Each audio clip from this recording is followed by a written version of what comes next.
In the central Massachusetts town of Brookfield is the state's largest boulder cave. It was created by glacial melt 10,000 years ago, which deposited these huge boulders in this pile.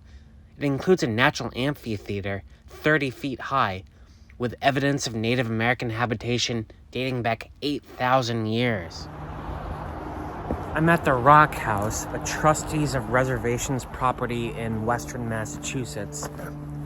Here lies the largest boulder cave in Massachusetts. A boulder cave is basically a big jumble of rocks where all the dirt has just kind of weathered away over millions of years. So all you're left are these rocks with these caves. You can kind of walk inside. This formation right here is pretty large. It really is like a house. You can get inside. I guess it used to be used as a shelter for Native Americans like 3,000 years ago, according to that sign.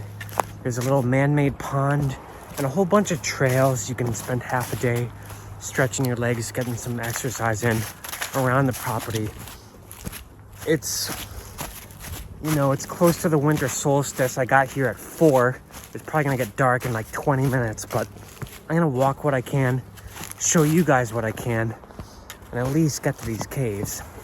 Looks like I'm gonna have a beautiful sunset, but right over here is the start of the Rock House, that massive pile right there.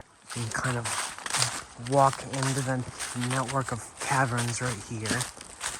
I'll bring you guys along with me. You can see it really does form a natural shelter in here. It's basically a natural amphitheater. You can see how it makes a great shower. This overhanging rock just completely covers up the sky. You can stay dry in here. There's also some little network of little caverns and labyrinthine type things you can go in, like there's one right here. But part of the fun here is just climbing in all the rocks. It's a huge boulder pile. Hopefully they don't slip and die, but it looks like you can kind of climb up to the summit, up this steep slab right here. I really should have a hand free, but I'm holding my Cumbies coffee with one and my selfie stick with the other. I noticed there's a house at the other end of this pond right here. Not sure how you even access it. I didn't see a road on the other side. It looks at least habitated. There's a beaver doing his thing. I wonder if they actually swim underneath the ice. Yeah, so there's a beaver down there just chilling with a stick in his mouth. What's he even gonna do? There's no running water. It's November.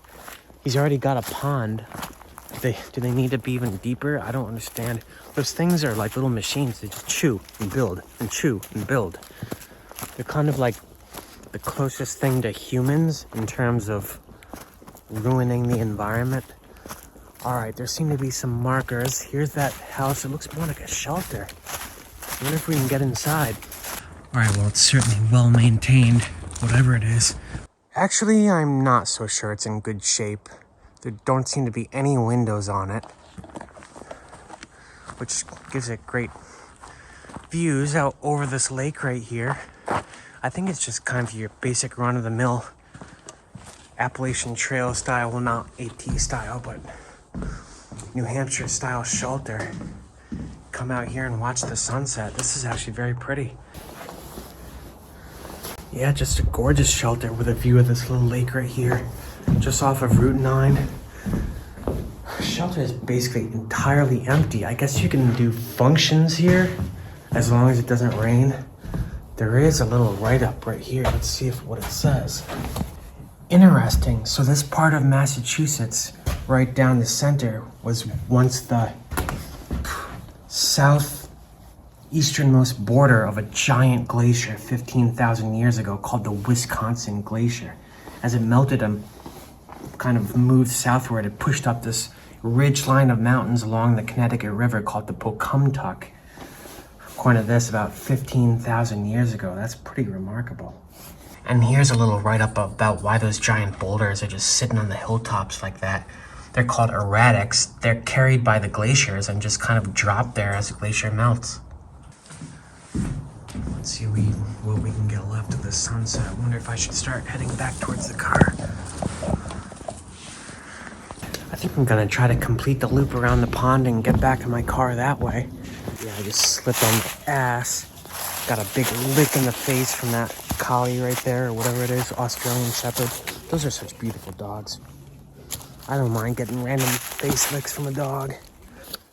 So I'm not really sure if you can walk around the pond. They definitely don't make it easy, they being Mother Nature and total lack of trail maintenance. Why would they have a trail called Pond Loop Trail and not loop around the pond? So whatever, folks, I'm just kind of bushwhacking. This is like the 4th tree of this type I've encountered so far. These beavers are really messing things up over here. Yeah, greedy bastards. But anyway, this is Boulder on this side with a couple of obviously chewed up trees on it. And that's the rock house over on the other side where those caves are. I want to try to get back there and catch a sunset. So I guess I'll tell you guys a little bit about the van. So this is going to be my first winter with about 500 amp hours, $5,000 freaking dollars worth of lithium LifePo batteries in there. I don't know how they're going to handle the cold, folks. I didn't really create any sort of thermal blanket type thing. A lot of the van lifers I follow live in the Southwest or the Northwest where they have mild winters. They don't have to deal with harsh New England winters. I actually can't find any van lifers on YouTube that are based in New England aside from me. I feel like I'm really figuring this out on my own. The hard part, folks, is finding places to spend a night, and you're trying real hard to not stay the same place 2 nights in a row. About a month ago, I stayed at one of my spots on Faneuil. I'm not going to say the street, I just kind of did. But back in Boston, a street I used to sleep on a lot. Well, I used to live on it, so I always parked on it, moved out. And then the video where I did the first night sleeping in the van, that's where I parked. Anyway, so I stayed there maybe 3 or 4 weeks ago, and I ended up spending 3 nights in a row on the street, which is bad, very bad. I know van lifers say, no, if you're stealthing, you gotta move. I didn't have any problems. I still have a valid parking permit for that neighborhood, so maybe that's what helped. But yeah, I was in there one night and a couple of people went by and I heard them say, oh, look at that sketchy van. And you know what? It kind of hurt my feelings. For one thing, that sketchy van ain't cheap. For another, that thing is a freaking work of art, man. I put my heart and soul. That was like the culmination of all my skills building that thing out. Anyway, I'm kind of rambling. I'm coming back to the rock house. Looks like we have a gorgeous late November sunset here. I'm gonna try to jump up on the top of that rock. There also used to be a network of trolley lines that ran throughout all of Massachusetts. One went right up this road, Route 9 here, connected Ware to whatever the next town over is. It's called the Copper Line. Went right in front. But you know what, folks? I think I'm just gonna do a time lapse, maybe over in that boulder right there. Capture what's left of the sunlight. Yeah, pretty sunset. Great place to stand and watch over the valley, or whatever the Indians did. In any case, so without sleeping 3 nights on that street, I did move like down the street a little bit one night, but still, I'm never gonna do that again, folks. I felt so bad. I felt uneasy, to be honest with you. I think it's really important to not spend more than 1 night on the same spot if you're stealthing. I'm lucky I got away with it. After that, I've been spending a lot of time at some train stations in Massachusetts where overnight parking is allowed. I haven't had any problems with that. Yeah, basically like camping, folks. I follow the same principles. Leave no trace. Show up after dark, leave before dawn. Keep all your garbage inside. Keep all your noise inside. Keep all your light inside. Yeah, so I'm kind of walking a different route home. Walking along one of these old Jeep roads. It kind of veers off this way and parallels Route 9 for a while. It's getting really dark, but I thought I'd show this. The ruins of what looked like to be a foundation of a long building or a viaduct from maybe the 17 or 1800s. I also understand that is a man-made lake, not a beaver lake. I'm not sure why it was made though. It didn't mention anything about a quarry on that sign or the website I looked up. So what the heck was it man-made for? Just for that little house? I don't really understand. Interesting place though. Kind of spooky after dark. I'm still on this Jeep road that kind of parallels Route 9 westward. It just keeps going and going into the forest. I think I'm gonna have to turn around soon. It is starting to get really dark. So I get it now. You see this line of stone hedgerows on that side, and there's another one on that side. This used to be the road. This used to be Route 9 or Boston Post Road or whatever it used to be called. Went through this path and kind of merges with the new Route 9 right up there.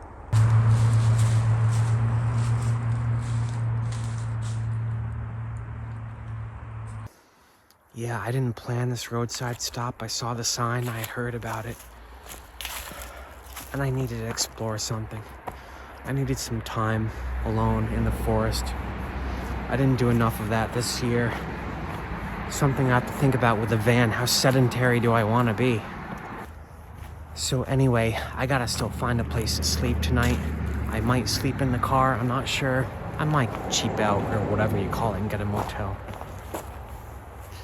Anyway, I gotta figure out where I'm pulling over and sleeping tonight, folks. I'm not familiar with the area, so I'm gonna say bon voyage from the Trustees of Reservations Rock House. Gorgeous little place. Good night, everyone.